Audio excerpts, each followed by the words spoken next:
حدیث پاک میں آتا ہے کہ ملک الموت اترتا ہے، اس کے ساتھ 4 فرشتے ہوتے ہیں۔ وہ چاروں فرشتے آتے اس کی پٹائی شروع کر دیتے ہیں۔ ابھی پرسوں یہ حدیث میں نے پڑھی ابن ماجہ میں کہ ملک الموت کہتا ہے ایتھا النفس الخبیثہ کانت فی الجسد الخبیث، اے خبیث روح جو خبیث جسم میں تھی، اخرجی باہر آؤ۔ اب وہ واپس تو ہو نہیں سکتا، اپنے آپ کو روک تو سکتا نہیں، تو وہ حیران پریشان خوف زدہ، تو اس کے جواب میں اس کو ملک الموت کہتا ابشری ابشری بحمیم وغساق وآخر من شکلہ ازواج، تیار ہو جا خوفناک عذاب کے لیے اور کھولتے پانیوں کے لیے، کانٹے دار جھاڑیوں کے لیے اور بے شمار عذاب کی شکلوں کے لیے۔ تو اس کی روح کو جب کھینچتے ہیں تو رگ رگ سے وہ کٹ کٹ کے نکلتی ہے، تو سارا وجود زیر و زبر ہوتا ہے، سکرات کا درد ساری دنیا کے دردوں پر حاوی ہے۔ جب اس کی روح نکلتی ہے اور اس کو لے کر آسمان پر چلتے ہیں تو دروازے پر پہنچتے ہیں تو اندر سے فرشتے پوچھتے ہیں کون ہے؟ کہتے ہیں فلاں فلاں کا بیٹا ہے۔ کا نفس خبیثہ فی الجسد الخبیث، یہ تو وہی بدماش ہے جو بدماش جسم میں تھا، یہ وہ بدبخت روح ہے جو بدبخت جسم میں تھی، اس کے لیے آسمان کے دروازے نہیں کھول سکتے، اسے واپس کر دیا جائے۔ تو آسمان کے دروازے لا تفتح لهم ابواب السماء ولا يدخلون الجنة حتى يلج الجمل في سم الخياط، کہ ان کے لیے آسمان کے دروازے نہیں کھلیں گے اور ان کے لیے جنت کے دروازے نہیں کھلیں گے، پھر یہ وہاں سے نیچے گرائے جاتے ہیں جو اللہ کا قید خانہ ہے سجین۔ وما ادراک ما سجین کتاب مرقوم، وہ تمہیں خبر نہیں کہ وہ کیا خوفناک قید خانہ ہے جو اللہ تعالیٰ نے بنایا ہے، اسے وہاں دھکیل دیا جاتا ہے۔ پھر قیامت تک اس کے لیے انتظار کی گھڑیاں ہیں اور عذاب کی شدت ہے۔ اور جب کوئی نیک آدمی اللہ تعالیٰ کے دربار میں جانے کا اس کا وقت آتا ہے تو اللہ تبارک و تعالیٰ فرماتے ہیں ان الذین قالوا ربنا اللہ ثم استقاموا تتنزل علیہم الملائکۃ الا تخافوا ولا تحزنوا وابشروا بالجنۃ التي کنتم توعدون نحن اولیاؤکم فی الحیاۃ الدنیا وفی الآخرہ ولکم فیہا ما تشتہی انفسکم ولکم فیہا ما تدعون نزل من غفور الرحیم۔ جب کوئی نیک مرد عورت کے جانے کا وقت آتا ہے تو اس کے لیے بھی فرشتے آتے ہیں اور آ کر اس کو خوشخبری دیتے ہیں اور آ کر اس کو تسلی دیتے ہیں کہ آپ غم نہ کریں، پیچھے والے بھی آپ کو مل جائیں گے، آپ خوف نہ کریں، آگے ساری منزلیں آپ کے لیے آسان ہیں، آپ کے لیے جنت بھی تیار ہے، رب بھی مہربان ہے۔ اور حدیث پاک میں آتا ہے کہ ملک الموت اور 4 فرشتے آتے ہیں، وہ 4 فرشتے اس کو سہلاتے ہیں، دباتے ہیں کہ موت کا درد اسے محسوس نہ ہو۔ اور ملک الموت فرماتے ہیں ایتھا النفس الحمیدہ کانت فی الجسد الحمید اخرجی، اے نیک روح جو نیک جسم میں تھی باہر آؤ۔ کیا کرو؟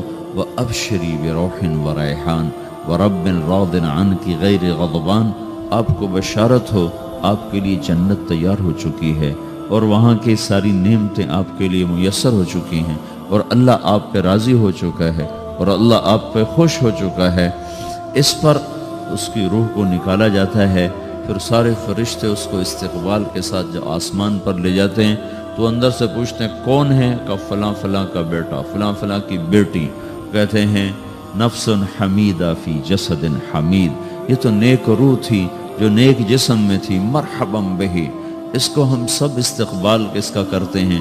اور ایک دم آسمان کے دروازے کھلتے ہیں، پھر وہ پہلا دوسرا تیسرا چوتھا سارے آسمان پار کرتا ہوا اللہ پاک کے عرش کے نیچے جھک کے جا کر، مرد ہے یا عورت، وہاں جا کر سجدے میں سر رکھتا ہے اور اللہ تعالیٰ فرماتے ہیں ہاں اس نے ہمیں خوش کیا، ہم اسے خوش کریں گے، اور اس کو عافیت کے ساتھ وہاں آسمان میں، پہلے آسمان سے لے کر اللہ کے عرش تک یہ سب ویٹنگ روم بنے ہوئے جہاں اللہ اپنے اپنے درجات کے مطابق جنت والوں کو ٹھہراتا ہے، اور وہ انتظار گاہ ہے اور وقت ختم ہو جاتا ہے، لہٰذا انتظار کی جو تکلیف ہے وہ بھی ختم ہو جاتی ہے۔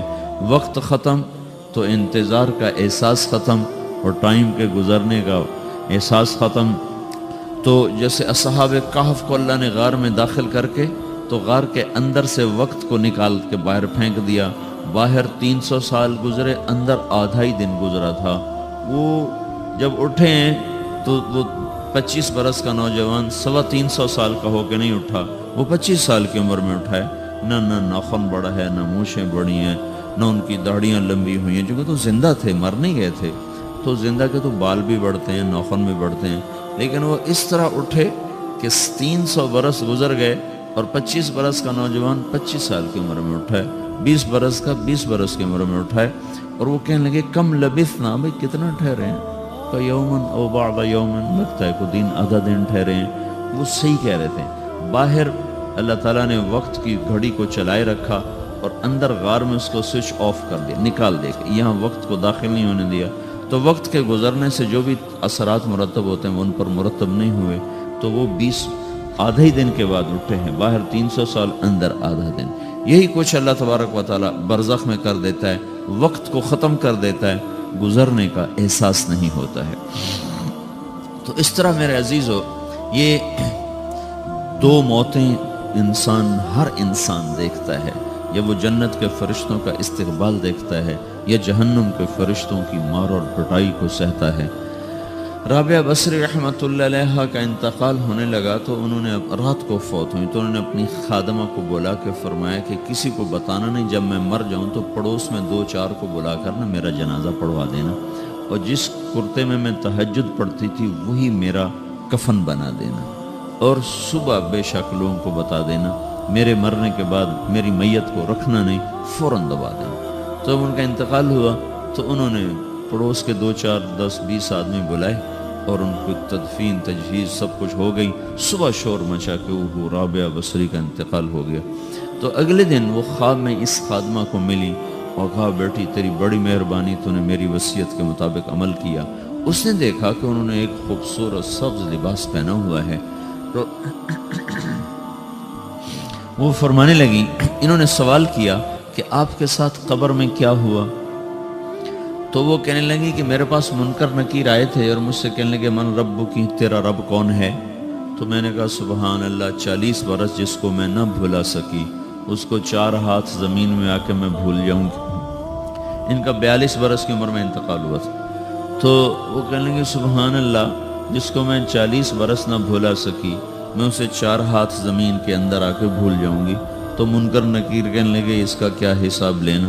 پھر انہوں نے پوچھا کہ وہ آپ کا وہ کرتا کہاں گیا تہجد والا جس میں آپ کو کفن دیا تھا؟ کہ وہ اللہ نے مجھ سے لے لیا ہے اور میرے اعمال کے خزانے میں رکھ دیا ہے، قیامت کا دن میرا وہ کرتا بھی میرے ترازو میں تولا جائے گا، اور مجھے یہ لباس پہنایا ہے جو جنت کا لباس ہے۔ یہ بھی ایک موت ہے۔ اس طرح بھی لوگ مرتے ہیں۔ اور دوسری بھی ایک موت ہے، ہمارے علاقے کی بتا رہا ہوں، اپنے علاقے کی۔ ایک زمیندار مر گیا، اس کی قبر کھودی، ساری بچھوؤں سے بھری ہو، ایسے جیسے چیونٹیاں پھر رہی ہوتی، تو انہیں وہ بند کر کے دوسری کھودی، ساری بچھوؤں سے بھری ہو، پھر وہ بند کر کے تیسری کھودی، ساری بچھوؤں سے بھری ہو۔ قبرستان میں اتنے بچھو کہاں سے آ گئے؟ یہ زمین کے بچھو نہیں ہے، یہ آخرت کی بلائیں ہیں جس کے ساتھ اب اس سے قیامت تک رہنا ہے اور گزارا کرنا ہے۔ تو یہ 2 طرح کی موتیں روزانہ لوگ مرتے ہیں، روزانہ لوگ مرتے ہیں۔ جب نماز کا وقت ہوتا ہے ملک الموت ساری دنیا کا چکر لگاتا ہے اور دیکھتا ہے کون پڑھ رہا ہے کون نہیں پڑھ رہا، کون پڑھ رہا ہے کون نہیں پڑھ رہا۔ جو نماز کی پابندی کرتا ہے اس کی موت آسانی سے ہوتی، جو نماز میں غفلت کرتا ہے اس کے ساتھ موت کے وقت شدت اور سختی اختیار کی جاتی۔ تو بھائیو، یہ ایک جسم ہے، ایک روح ہے۔ روح باقی رہنے والی چیز ہے، جسم مٹ جاتا ہے، پھر اللہ سے قیامت کے دن نیا جسم عطا فرمائے گا، ایک نیا جسم دیا جائے گا۔ روح وہی ہے جو اللہ کے خزانوں میں جمع ہو جاتی ہے۔ نافرمان کی سیاہ کالی روح ہوتی ہے، فرما بردار کی روشن چمکدار روح ہوتی ہے۔ تو اللہ نے کچھ تقاضے جسم کے رکھے ہیں اور کچھ روح کے رکھے ہیں۔ جسم کے تقاضے پورے نہ کرو تو یہ پریشان ہو جاتا ہے، روح کے تقاضے پورے نہ کرو تو یہ پریشان ہو جاتی ہے۔ روح کی پریشانی جسم سے زیادہ ہے، چونکہ روح کی طاقت جسم سے زیادہ ہے۔ جسم مٹی سے بنا ہے، اس کی غذا بھی مٹی سے نکلتی ہے، روح آسمان سے ہے، اس کی غذا بھی آسمان سے ہے۔ روح کا تعلق جب تک اللہ سے نہیں جڑتا، اس سے بھوک اور پیاس لگتی رہتی ہے۔ جسم کو جب تک روٹی اور پانی نہ ملے یہ تڑپتا اور پریشان رہتا ہے۔ جیسے اللہ تعالیٰ نے ہمارے جسم میں روٹی اور پانی کی طلب کو بے ساختہ رکھ دیا ہے۔ میں بیان کے دوران بھی پانی پی رہا ہوں، آپ دیکھ رہے ہیں کہ مجھے میرا حلق سوکھ جاتا ہے، مجھے طلب محسوس ہوتی ہے، پانی، حلق سوکھتا ہے پانی کی طرف بھاگتے ہیں، بھوک لگتی ہم روٹی کی طرف بھاگتے ہیں۔ یہ ایک ایسا اندر میں آٹومیٹک سسٹم ہے کہ ہم اس کو آف نہیں کر سکتے۔ یہ سوتے سوتے بھی بھوک کی وجہ سے آنکھ کھل جاتی، سوتے سوتے پیاس کی وجہ سے آنکھ کھل جاتی ہے۔ یہ ایسا خود اللہ تعالیٰ نے ساختہ نظام بنایا ہے کہ آپ اپنے جسم میں روٹی اور پانی کی طلب کو نہیں نکال سکتے۔ میرے عزیزو، ٹھیک اسی طرح اللہ نے انسانی روح میں اپنی طلب رکھ دی ہے اور اپنے رسول کی طلب رکھ دی ہے۔ یہ دو طلب ایسی ہیں کہ یہ آپ کے جسم روح سے نکل نہیں سکتی۔ جیسے بھوکا روٹی نہ کھا لے، پیاسا پانی نہ پی لے، اسے چین نہیں آ سکتا۔ وہ روح جو اللہ اور اس کے رسول سے نہ آشنا ہے، جب تک وہ وہاں تک پہنچ نہیں جاتی اسے چین نہیں آ سکتا، اس کا اندر پریشان رہے گا۔ 1997 میں جب جنید جمشید سے میری پہلی ملاقات ہوئی تو اس نے مجھ سے یہ سوال کیا کہ مولوی صاحب، ایک پاکستانی نوجوان جس گلیمر کو خوابوں میں دیکھتا ہے، وہ گلیمر تو مجھے زندگی میں ویسے ہی حاصل ہے۔ میرے چاروں طرف زندگی کا رقص ہے اور میری زندگی کی ہر خواہش، ہر السلام علیکم، ویلکم بیک ٹو مسلم سیرہ۔ ایسے ہی بیانات سننے کے لیے ہمارے چینل کو سبسکرائب کریں اور بیل آئیکن کو ضرور دبائیں۔ شکریہ۔ تمنا پوری ہے، اس کے باوجود میرے اندر اندھیرا ہے، میرے اندر خلا ہے۔ مجھے لگتا ہے میں وہ کشتی ہوں جس کا کوئی ساحل نہیں، جس کی کوئی سمت نہیں، جس کا کوئی گھاٹ نہیں۔ یہ کیوں ہے؟ میرے ساتھ تو ایسا نہیں ہونا چاہیے۔ ایک عام لڑکا تو کہتا ہے ہائے کاش یہ ہوتا، اس کو وہ نہیں ہو رہا تو پھر وہ پریشان ہے، ہائے یہ ہوتا، ہائے وہ ہوتا۔ تو میں تو ہائے نہیں کرتا ہوں، میری تو ہر لذت اور خواہش میرے سامنے تشتری میں سجا کے پیش کی جا رہی۔ میں کیوں ایسا کر رہا ہوں؟ میں ہائے ہائے کیوں کر رہا ہوں؟ میرا اندر ویران کیوں ہے؟ میرے اندر میں خلا کیوں ہے؟ یہ وہی خلا ہے کہ وہ روح کی پیاس کو شراب میں بجھانا چاہتا ہے، وہ روح کی پیاس کو لڑکی میں بجھانا چاہتا ہے، وہ روح کی پیاس کو موسیقی سے بجھانا چاہتا ہے، وہ روح کی پیاس کو دنیا کی رعنائیوں میں 5 اسٹار ہوٹلوں سے بجھانا چاہتا ہے۔ روح کیا جانے روٹی کیا ہے، شراب کیا ہے، پانی کیا ہے، عورت کیا ہے، موسیقی کیا ہے، گھنگرو کیا ہے، پائل کیا ہے، چھنکار کیا ہے۔ روح کو ان چیزوں کی کیا خبر؟ امریکہ میں ہماری ایک جماعت تھی تو 4 لڑکے 2 لڑکیاں، 4 لڑکیاں 2 لڑکے مسلمان ہیں۔ تو ایک لڑکے کا نام رکھا تھا ابراہیم، اور اس کو جب پڑھایا نا کلمہ، انہوں نے کہا ہائے، انہوں نے کہا ہائے، اور دونوں ہاتھ یہاں رکھے سینے پر، دل پر، کہا ہائے۔ تو ہمارے ساتھی ہیں ڈاکٹر اختر، وہ کہنے لگا کیا ہوا کیا ہوا؟ کہنے لگا جب سے ہوش سنبھالا یہ جگہ خالی تھی، یہ تیرے کلمہ پڑھانے پر بھر گئی ہے کہ میری خوشی سے ہائے نکل گئی۔ یہ جگہ خالی رہے گی، یہاں شراب نہیں پہنچ سکتی، یہاں نغمہ اور موسیقی نہیں پہنچ سکتے، یہاں تالے لگے ہوئے ہیں، یہاں تک کوئی آواز نہیں جا سکتی۔ دل کے تاروں پر ایک ہی نغمہ چڑھ سکتا ہے اور وہ اللہ کی یاد کا ہے اور اللہ کی محبت کا ہے اور اللہ کے رسول کی محبت کا ہے۔ باقی کوئی مزراب ایسا نہیں جو ان تاروں کو چھیڑ سکے، باقی کوئی چیز، آواز ایسی نہیں جو دل کی دنیا پر جا کر دستک دے سکے۔ یہاں بند دروازے ہیں، یہاں صرف اللہ پہنچے گا، اللہ کے رسول کا تعلق پہنچے گا، باقی کوئی چیز یہاں نہیں جا سکتی۔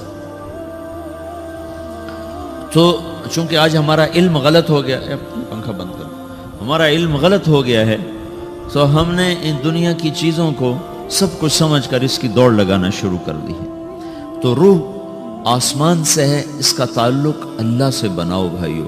اللہ کا تعلق پائے بغیر نہ کوئی مرد مکمل ہے نہ کوئی عورت مکمل ہے، اور چونکہ براہ راست اللہ کو کوئی پا نہیں سکتا، چونکہ وہ ہمارے سامنے نہیں، اس کے اور ہمارے درمیان لاکھوں کروڑوں پردے حائل ہیں، تو اللہ اپنے بندوں میں سے ایک کو منتخب کر کے اپنا رسول بناتا ہے، اس پر اپنا آپ کھول دیتا ہے، پھر اسے کہتا ہے جا لوگوں کو بتا کہ یہ زندگی اللہ کو پسند ہے۔ وہ اللہ کا جو رسول ہے وہ بندوں اور رب کے درمیان واسطہ بن جاتا ہے۔ اللہ نے ہمیں حضرت محمد صلی اللہ تعالی علیہ وسلم جیسا رسول دے دیا۔ اللہ تعالیٰ نے اپنا آپ کسی کو نہیں دکھایا۔ موسیٰ علیہ السلام پہ ایک تجلی پڑی، ان کو 40 دن ہوش نہیں آیا۔ 40 دن اللہ سے ضد کرنے لگے، رب ارنی انظر الیک، یا اللہ میں تجھے دیکھنا چاہتا ہوں۔ اللہ تعالیٰ نے کہا موسیٰ یہ ہو نہیں سکتا۔ موسیٰ علیہ السلام اللہ کے نبی نے فرمایا لاڈلے نبی تھے، اللہ پاک سے ضد کر لیا کرتے تھے۔ پھر کہنے لگے نہیں یا اللہ میں نے ایک دفعہ تو ضرور دیکھنا ہے۔ تو اللہ تعالیٰ نے کہا اچھا تم ایسا کرو، میں طور پہ تجلی ڈالوں گا، فَإِنِ اسْتَقَرَّ مَكَانَهُ فَسَوْفَ تَرَانِي، تو میں تجلی ڈالتا ہوں طور پر، اگر طور کھڑا رہا تو تو بھی دیکھ لے گا۔ تو اب اللہ خود سامنے نہیں آیا، صرف ایک تجلی اللہ کے عرشوں کے اوپر سے آنا شروع ہوئی ہے، بیچ میں آپ فاصلہ گنے، اور پھر وہ آ کر فَلَمَّا تَجَلَّى رَبُّهُ لِلْجَبَلِ، پھر وہ جبل پر پہاڑ پر آئی ہے، جَعَلَهُ دَكَّا، وہ پہاڑ ریزہ ریزہ ہو کر ہواؤں میں بکھر گیا، وَخَرَّ مُوسَى صَعِقًا، اور موسیٰ علیہ السلام بے ہوش ہو کے گرے۔ اور جب ہوش آیا فلما افاقا، ہوش آتے کہنے لگے سبحانک، یا اللہ تو پاک بے عیب، میں تیرے بارگاہ میں توبہ کرتا ہوں، میں واقعی نہیں دیکھ سکتا ہوں۔ ہاں کلام کا شرف ملا ہے، زیارت نہیں ہوئی۔ اللہ تعالیٰ نے حضرت محمد صلی اللہ تعالی وسلم کو مکہ سے اٹھایا اور بیت المقدس تک پہنچایا سواری پر، کہ دنیا اسباب کی ہے، یہاں سبب اختیار کیا، سواری کے پر بٹھا کر وہاں پہنچایا، اور اس کے بعد جب اوپر بلایا ہے تو پھر براق کی ضرورت نہیں پڑی، اوپر قدرت کا جہان ہے، اوپر اپنی قدرت سے بلایا ہے۔ یہ بیچ میں دیکھو نا کتنا بڑا، اب اگر ہوا سے اوپر چلے جاؤ، یہ 500 میل ہوا کا غلاف ہے، اس سے اگر اوپر چلے جائیں گے نا تو آپ خود بم بن کے پھٹ جائیں گے ایک دھماکے کے ساتھ، چونکہ ہر انسان کے اوپر ہوا کا ایک پریشر ہے، کوئی 280 من کے قریب ہر انسان کے اوپر ہوا کا پریشر ہے۔ اس پریشر کو توڑنے کے لیے میرے اندر خود ایک پریشر بنا ہوا ہے جو اس کو توڑ رہا ہے۔ جب یہ ہوا کا پریشر میرے اوپر سے ریلیز ہو جاتا ہے تو میرا اندر کا اپنا پریشر بم کی طرح پھٹے گا اور مجھے پرزے کر دے گا۔ اس لیے وہ خلائی لباس بنایا جاتا ہے جس میں وہ مصنوعی پریشر دیا جاتا ہے تاکہ اوپر جا کر یہ پھٹ نہ جائیں۔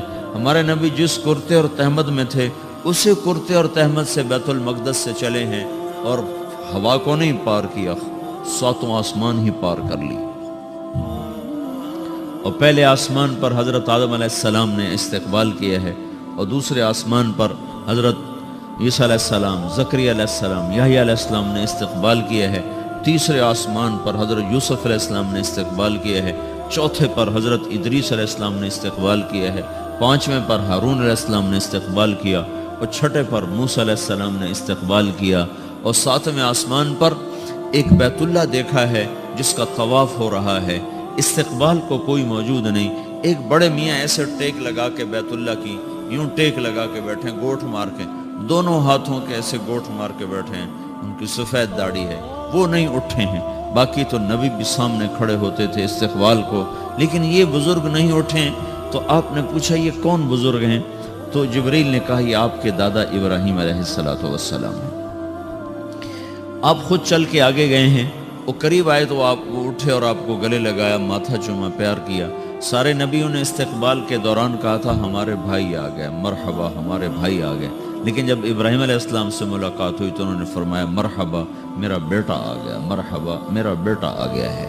اور یہ جو حالانکہ مرتبہ تو ابراہیم علیہ السلام کا چھوٹا ہے، ہمارے نبی کا مرتبہ بلند ہے، لیکن رشتے میں ابراہیم علیہ السلام کا مرتبہ بلند ہے اور ہمارے نبی کا مرتبہ چھوٹا ہے۔ ابراہیم علیہ السلام اوپر جا کر دادا بن رہے ہیں اور یہ نیچے پوتا پڑپوتا بن رہے ہیں، تو رشتے کی نسبت میں آپ چھوٹے ہیں وہ بڑے ہیں۔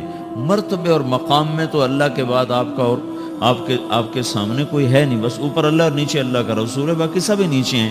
لیکن یہ امت کو سبق دینا تھا کہ اللہ تعالیٰ کو معلوم تھا کہ آنے والی یہ جو نسل ہے یہ ماں باپ کے نافرمان ہوں گے، چونکہ انہیں صرف پیسہ کمانا، آپ کا بھی قصور نہیں، آپ کو ٹیکسٹائل سکھائی جا رہی، کوئی ماں باپ کی تعظیم تو نہیں سکھائی جا رہی ہے۔ اور خود آپ کے ماں باپ نے آپ کو نہیں بتایا کہ ماں کسے کہتے ہیں، باپ کسے کہتے ہیں۔ جس چیز نے بتانا تھا وہ آپ نے پڑھا نہیں، وہ تو دین نے بتانا تھا، قرآن نے بتانا تھا، سیرت نبی نے بتانا۔ وہ سیرت آپ نے پڑھی نہیں، قرآن آپ نے پڑھا نہیں، آپ کا سارا زور لگا پہلے وہ ایف ایس سی کو پاس کرنے میں، پھر ٹیکسٹائل میں آ گیا تو اب دھاگا کیسے بنتا ہے۔ آپ کا سارا علم ہے کہ دھاگا کیسے بنتا ہے، یہ علم آپ نہیں پڑھ رہے کہ انسان کیسے بنتا ہے، یہ مشین کیسے چلتی ہے، آپ یہ سیکھ رہے ہیں۔ یہ انسان کیسے چلے یہ کسی ادارے میں نہیں سکھایا جا رہا۔ وہ اداروں کا یہ موضوع ہی نہیں کہ انسان بناؤ، اداروں کا موضوع ہے بس روبوٹ بناؤ جنہیں بس دھاگا بنانا آتا ہو، کسی کو دوائی بنانی آتی ہو، کسی کو حل بنانا آتا ہو، کسی کو بم بنانا آتا ہو، کسی کو کپڑا بنانا آتا ہو، کسی کو لوہا بنانا آتا ہو، کسی کو سونا ڈھالنا آتا ہو، کسی کو زمین کا سینہ چیرنا آتا ہو۔ تو یہ جو ضروریات زندگی ہیں یہ مقاصد میں تبدیل ہو کر ہم معیار انسانیت سے انتہائی پستیوں میں چلے گئے ہیں اور پتہ نہیں کہاں جا کے گم ہو گئے۔ تو اللہ تعالیٰ نے ابراہیم علیہ السلام کی طرف حضور کو چلوایا تاکہ یہ پیغام ملے کہ ماں باپ کا ایک مقام ہے، ایک مرتبہ ہے جس کو کھو دینا سب سے بڑی ہلاکت ہے اور جس کی ناقدری سب سے بڑی تباہی ہے۔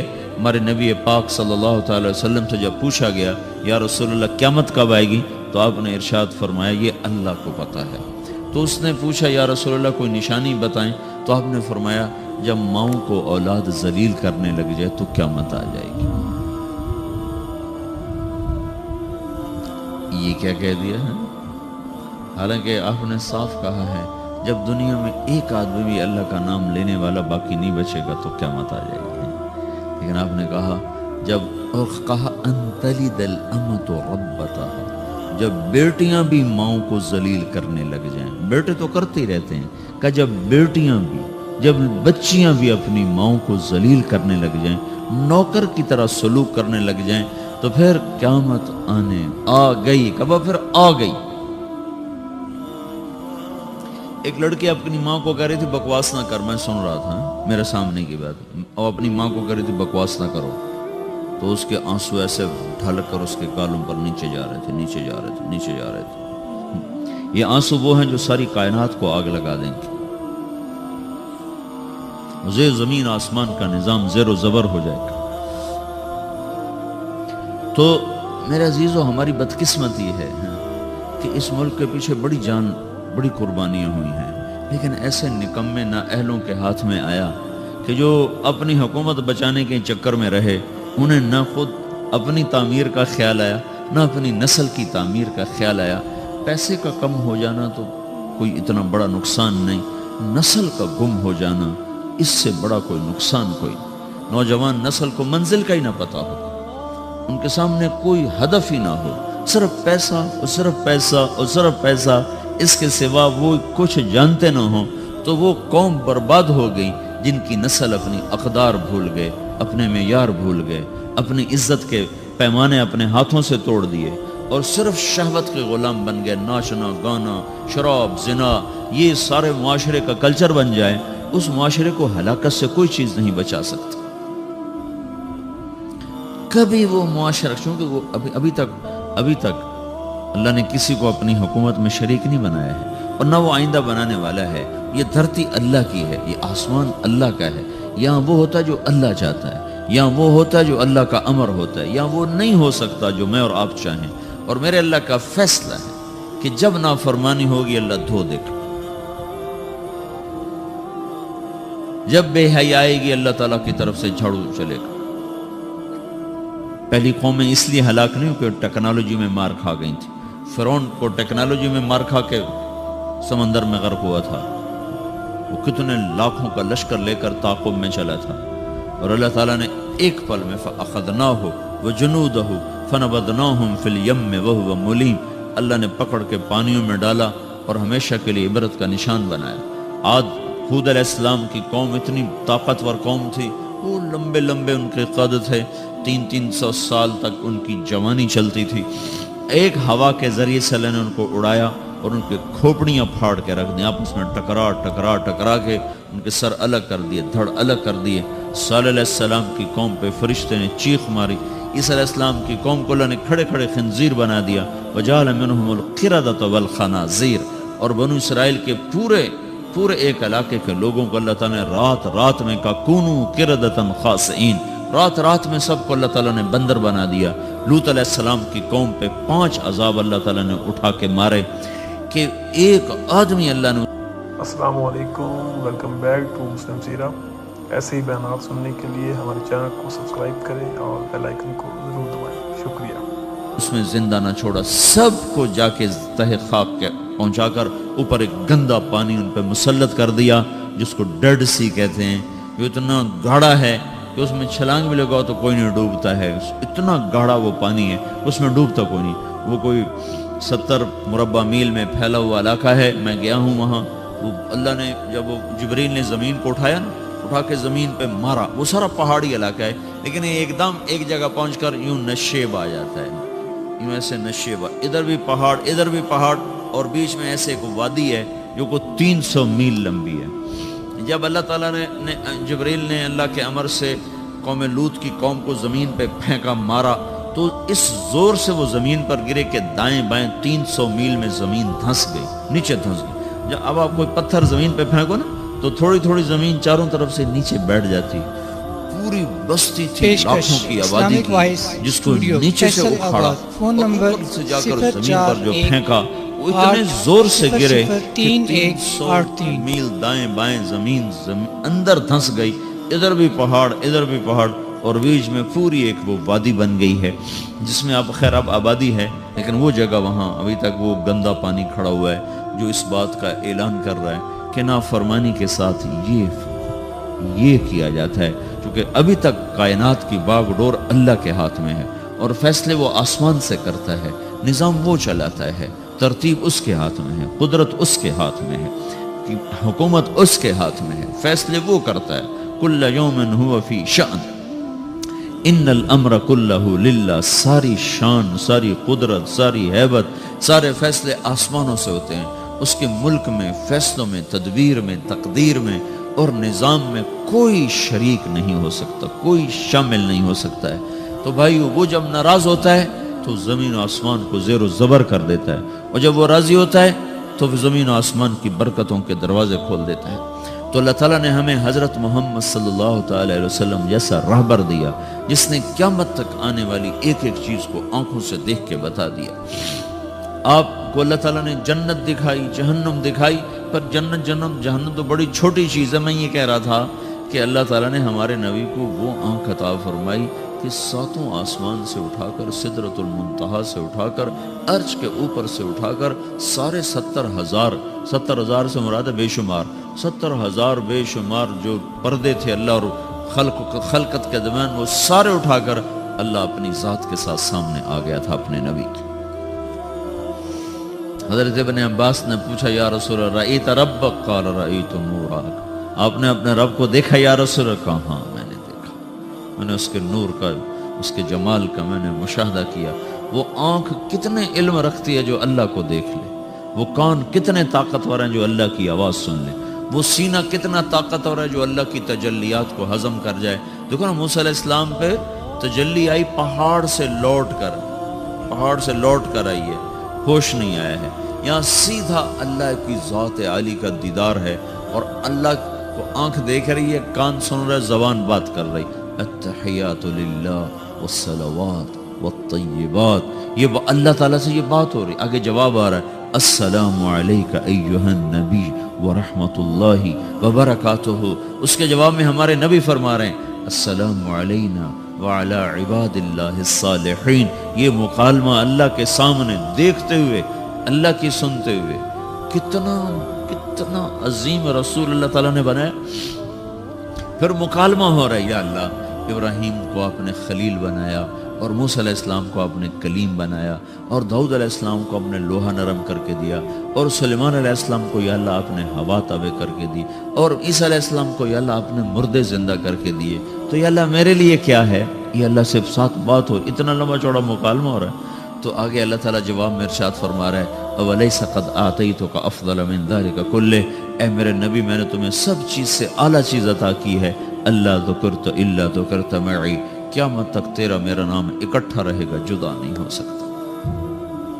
سب سے اعلیٰ چیز قربت دے دی، کہ میں نے آپ کو اپنے قریب کر لیا، اب یہ لا الہ الا اللہ کے ساتھ محمد الرسول اللہ جڑ گیا ہے، اب یہ کبھی نہیں مٹ سکتا۔ اللہ کو پانے کے لیے کوئی راستہ نہیں، محمد الرسول اللہ سند ہیں، ڈگری ہیں۔ کیوں بھائی؟ ادھر بازار ادھر کسی مل میں کوئی چلا جائے گا جی میں ٹیکسٹائل انجینئر ہوں مجھے رکھ لو، تو سب سے پہلی چیز وہ کیا کہیں کہ آپ کے پاس ڈگری ہے؟ پاکستان میں 2 کالج ہیں، ایک یہاں ایک دوسرا کہاں ہے؟ کراچی میں ہے۔ تو سب سے پہلی چیز جو آپ سے مانگیں گے نا، کہیں گے آپ اپنی ڈگری دکھاؤ، تو آپ وہاں جعلی سند پیش کر سکتے؟ جعلی سند کے ساتھ آپ کو کوئی رکھے گا؟ تو وہ کہیں گے جی آپ ہمیں ڈگری لاؤ۔ یہ ڈگری، یہ سند، یہ ایک ضمانت ہے کہ یہ آدمی صحیح جانتا ہے، اس کے عالم ہونے کی ضمانت نہیں ہے، صرف اس بات کی ضمانت ہے کہ یہ آدمی صحیح راستے پر ہے، صحیح چیز کو اس نے حاصل کیا ہوا ہے۔ MBBS کی ڈگری دکھاؤ گے، وہ ویسے کوئی بیٹھ جائے پھٹا لگا کے تو پکڑ کے جیل میں ڈال دیں گے۔ تو اللہ تک پہنچنے کے لیے صرف ایک راستہ، وہ حضرت محمد صلی اللہ تعالی وسلم کی پاک زندگی ہے۔ اسے چھوڑ کر، اس سے ہٹ کر کوئی اللہ تک پہنچنے کا دعویٰ کرے تو بھائیو وہ گمراہی پر ہے، وہ صحیح راستے پر نہیں ہے، وہ اللہ کو نہیں پا سکتا، وہ اللہ تک نہیں جا سکتا۔ اللہ تک جانے کے لیے صرف حضرت محمد صلی اللہ تعالی علیہ وسلم کی پاک زندگی ہے۔ اب اس کی حفاظت اللہ کے ذمے تھی کہ چونکہ آپ کی زندگی نے نمونہ بننا تھا، تو اللہ تعالیٰ نے اس کو قیامت تک کے لیے محفوظ کر دیا، تاکہ اس میں کوئی آج کے دور کا ٹیکسٹائل کا لڑکا کہے جی اللہ کو کیسے راضی کروں، تو یہ دیکھو یہ قرآن ہے جس کے زیر و زبر میں کوئی تبدیلی نہیں کر سکا، اور یہ اللہ کے محبوب کی سیرت اور زندگی ہے جس میں آج تک کوئی دجال اپنی طرف سے کوئی چیز داخل نہیں کر سکا۔ یہ سکہ بند چیز ہے، اس کے پیچھے چلو گے تو اللہ ملے گا، عورتیں چلیں گی ملے گا، مرد چلیں گے ملے گا۔ اس سے ہٹ کر، ان ترتیبوں کو توڑ کر جو کہیں گے ہمیں اللہ مل گیا ہے، تو وہ دھوکے کا شکار ہیں۔ اس لیے قیامت کا ایک نام ہے تغابن، وذالک یوم التغابن، دھوکے کا دن، فراڈ کا دن۔ فراڈ کا دن کیا مطلب؟ اس دن نافرمان کہیں گے ہائے ہمارے ساتھ دھوکا ہو گیا، ہائے ہمارے ساتھ دھوکا ہو گیا، ہم دھوکے میں مارے گئے۔ تو اس دن ایک پکار چل رہی ہوگی، دھوکا ہو گیا، دھوکا ہو گیا، دھوکا ہو گیا، فراڈ ہو گیا، ہم کیا تھے، ہم کیا سمجھتے رہے، نکلا کیا، ہم کدھر جا رہے تھے، پہنچے کہاں۔ تو یہ ایک نام قیامت کا یوم التغابن بھی رکھا گیا ہے کہ اس دن ہر نافرمان اپنے دھوکے سے نکلے گا، لیکن اس دن بات ختم ہو چکی ہوگی، مہلت ختم ہو چکی ہوگی۔ تو میرے عزیزو، حضرت محمد صلی اللہ تبارک و تعالی علیہ وسلم کی پاک زندگی وہ اللہ تک پہنچنے کے لیے نمونہ ہے۔ آپ کی پیدائش سے لے کر وفات تک ساری زندگی اللہ تعالیٰ نے محفوظ کر دی ہے، ایسی محفوظ کی ہے کہ نہ کسی بادشاہ کی ایسے تاریخ لکھی گئی، نہ کسی بڑے وزیر کی ایسے تاریخ لکھی گئی، نہ کسی سائنسدان کی، نہ کسی دانشور کی، نہ کسی مفکر کی، نہ کسی شاعر کی۔ ایک یتیم کے لیے اللہ نے جو قلم چلوایا لوگوں کا، آپ مسکراتے کیسے تھے، آپ روتے کیسے تھے، آپ غمگین کیسے ہوتے تھے۔ یہ کوئی بات اگر ان باتوں کا ہمیں نہ پتا ہو تو شریعت میں تو کوئی فرق نہیں پڑتا ہے، لیکن اللہ نے وہ باتیں بھی لکھوا دی کہ جب آپ غمگین ہوتے تھے تو ایسے بیٹھتے تھے، یہ آپ کے غم کی نشان، سیدھے ہاتھ سے داڑھی پکڑی ہوتی تھی اور اس کونی کو اس ہاتھ پہ رکھا ہوتا تھا ایسے، اور آپ ایسے بیٹھے ہوتے تھے، یہ آپ کے غم کی نشان کہ آج اللہ کا نبی غمگین بیٹھا ہے۔ اور تھوڑی دیر کے بعد آپ ایسے سر پر ہاتھ پھیرتے ایسے، اور پھر یوں داڑھی پکڑ کے بیٹھ جاتے، ایسے بیٹھتے تھے۔ اتنی باریک، اگر مثلا یہ چیز آپ کو مجھے معلوم نہ ہو تو ہمارے کیا فرق پڑتا ہے، لیکن اللہ نے ایک ہی حبیب بنایا، ایک ہی، اس سے محبت کی، اس سے عشق کیا، پھر اس کی زندگی کو اللہ تعالیٰ نے خود، اس کی ساری اداؤں کو اللہ تعالیٰ نے خود، آپ کہاں مسکرائے کہ دانت ظاہر ہوئے، آپ کہاں مسکرائے کہ داڑھیں بھی ظاہر ہوئیں، کہ آپ کی داڑھ مبارک بھی نظر آ رہی تھی، جب آپ ہنس رہے تھے تو آپ کی داڑھیں بھی نظر آ رہی تھی، جب آپ ہنس رہے تھے تو صرف آپ کے دانت نظر آ رہے تھے۔ آپ کس جگہ پر کیسا روئے، ہچکیوں سے روئے یا آنسوں سے روئے، یا آپ نے ٹھنڈی آہ بھری، یہ اتنی چھوٹی چھوٹی باریک باتوں کو بھی اللہ تعالیٰ نے محفوظ کر کے لکھوا دیا۔ آپ کو کیا پسند ہے، آپ کو کون سا گوشت پسند ہے؟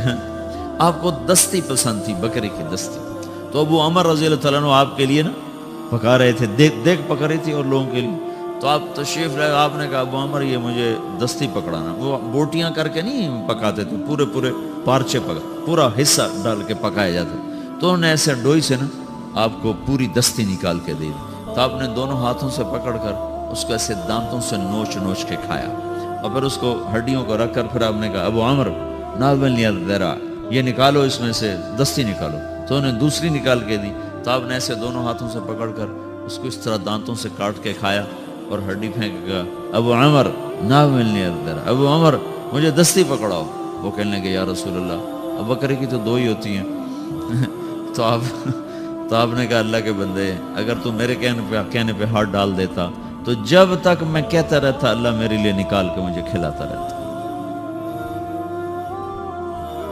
آپ کو شہد کا شربت پسند تھا، کھجور کا شربت پسند تھا، انگور کا پھل پسند تھا، برنی کھجور پسند تھی، اجوا کھجور پسند تھی، بیروحا کا ٹھنڈا پانی پسند تھا، سفید لباس آپ کو پسند تھا، قمیص آپ کا پسندیدہ لباس تھا، چال میں آپ کے عاجزی اور مسکنت تھی، پاؤں چھوٹے رکھتے تھے، چال میں تیزی ہوتی تھی، گردن جھکی ہوتی تھی، نظر اٹھا کے نہیں چلتے تھے، مردوں میں بھی بیٹھتے ہوئے آپ کی نظر نہیں اٹھتی تھی، چاہے جائے کہ کوئی عورت سامنے آ جائے۔ اس مخلوط تعلیم نے بے حیائی کو ایسا بھڑکایا ہے کہ آگ لگا کے رکھ دی۔ مسلمان ہماری ایک زندگی ہے، ہم مغرب کے غلام نہیں ہیں، بن گئے اپنے کرتوتوں کی وجہ سے بن گئے، تو پھر جو غلام ہوتا ہے اس کی اپنی کوئی اقدار نہیں ہوتی، جو آقا کہے گا اسے وہی کرنا ہے۔ ہماری بدقسمت ہے کہ ہم اپنی نافرمانی کی وجہ سے، اللہ کے نبی نے فرمایا تھا اذا اتخذ الفیء دولا، جب میری امت کے حکمران وہ مسلمانوں کے مال کو لوٹنا شروع کر دیں گے، والامانۃ مغنما، اور امانت جس کے پاس رکھی جائے گی وہ کھا جائے گا، والزکاۃ مغرما، مالدار لوگ زکوٰۃ دینا چھوڑ دیں گے، وتعلم لغیر الدین، اور علماء کے قدم بادشاہوں کے درگاہوں کی طرف، بارگاہوں کی طرف اٹھنا شروع ہو جائیں گے، اللہ کے در سے ہٹ کر وہ بادشاہوں کے درباروں کی سیٹ کے متلاشی ہو جائیں گے، وَأَطَاعَ الرَّجُلُ زَوْجَتَهُ، اور لوگ بیویوں کے فرما بردار ہو جائیں گے، وَعَقَّ أُمَّهُ، اور ماؤں کے نافرمان ہو جائیں گے، اور ادنا صدیقہ، اور دوست کا استقبال کریں گے، وَأَقْصَى أَبَاهُ، اور باپ کو دھکے دیں گے، ماں باپ سے بدتمیزی کریں گے، دوستوں کا اکرام کریں گے، ماں باپ کو گھور کے دیکھیں گے، دوست کو خوش ہو کے دیکھیں گے، ماں باپ کو پانی پلا کے راضی نہیں ہوں گے، دوستوں کے لیے ان کو مری میں بھی جا کر کھانا کھلانے کے لیے تیار ہو جائیں گے۔ اللہ کے نبی نے فرمایا کاش میرے ماں باپ ہوتے، میں ان کی بڑی خدمت کرتا، اور نہیں تو میری ماں تو ضرور ہوتی، اور میں عشاء کی نماز کے لیے مصلی پہ کھڑا ہوتا، سورۃ فاتحہ شروع کر چکا ہوتا، اور ادھر میرے گھر کی کھڑکی کھلتی اور میری ماں منہ نکال کے کہتی محمد، تو میں نماز توڑ کے کہتا جی اماں جان۔ یہ اللہ کے رسول کا جذبہ ہے۔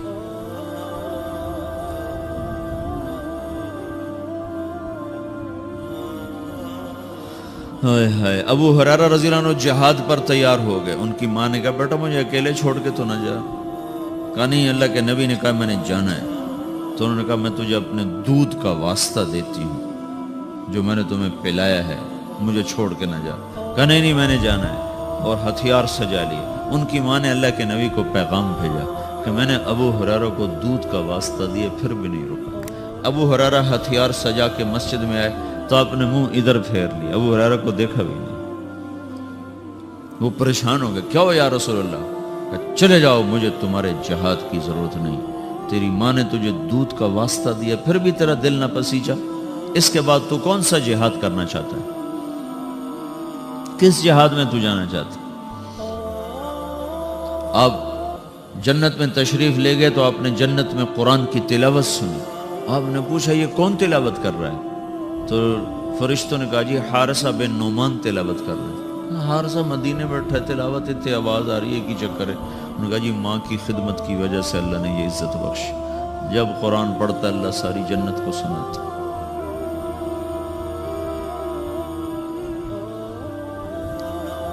اور ایک صحابی کی بیوی نے پیغام بھیجا، یا رسول اللہ میرے خامد مر رہے ہیں، کلمہ نہیں پڑھ. صحابی اور کلمہ نہ پڑھا جائے. السلام علیکم، ویلکم بیک ٹو مسلم سیرہ. ایسے ہی بیانات سننے کے لیے ہمارے چینل کو سبسکرائب کریں اور بیل آئیکن کو ضرور دبائیں. شکریہ. صحابی کلمہ نہ پڑھا جائے. ساری دنیا کے ابدال قطب صحابی کے پاؤں کی خاک کے برابر ہیں. تو آپ نے پوچھا ماں باپ میں کون زندہ؟ کہا جی ماں زندہ ہے. کہا ناراض ہے؟ کہا جی ناراض ہے. تو آپ نے اس کی ماں کو پیغام بھیجا کہ علقمہ ان